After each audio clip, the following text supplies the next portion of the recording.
Sa gitna ng issue kaugnay sa drug recycling, ipinasilip ng Philippine Drug Enforcement Agency o PDEA ang kanilang pasilidad kung saan tinatayang mahigit 10 bilyong piso pang halaga ng mga iligal na droga ang nakaimbak.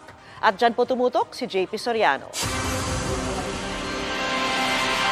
Ipinasilip ng PDEA sa media ang laboratory at evidence building sa gwardyadong compound ng PDEA kung saan sinusuri at iniimbak ang mga nasasabat na iligal na droga matapos sabihin ng ilang mambabatas na nare-recycle o bumabalik sa merkado ang bahagi ng mga nasasabat na droga.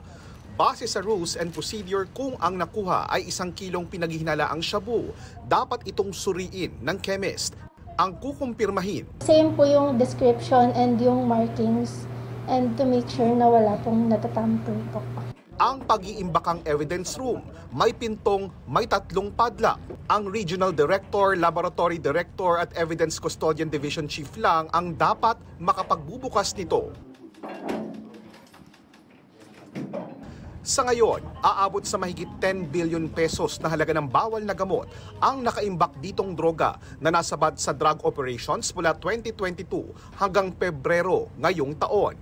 Aabot yan sa 2 tonelada. Karamihan ay shabu at liquid shabu, marijuana, ecstasy at cocaine.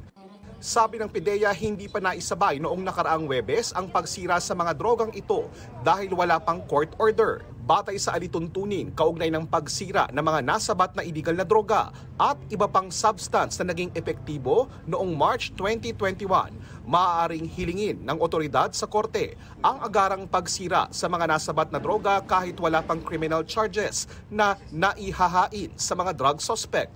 Actually, medyo na fast track na ngayon eh. In fact, there are cases na almost months lang for destruction na kagad.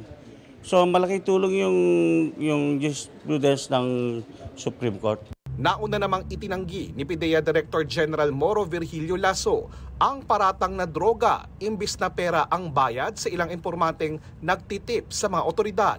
Sabi ni Lasso sa isang text message, patuloy nilang kinokontak ang mga ito pero hindi pa raw sila sinasagot. Ang PNP naman patuloy ang ginagawang evaluation ng kanilang binuong advisory group sa mga matataas na opisyal ng PNP na pinagbitiw kamakailan para umusad na ang kanilang pag-iimbestiga kaugnay sa matataas na opisyal na umano'y sangkot sa illegal drug trade. Para sa GMA Integrated News, JP Soriano, nakatutok 24 oras.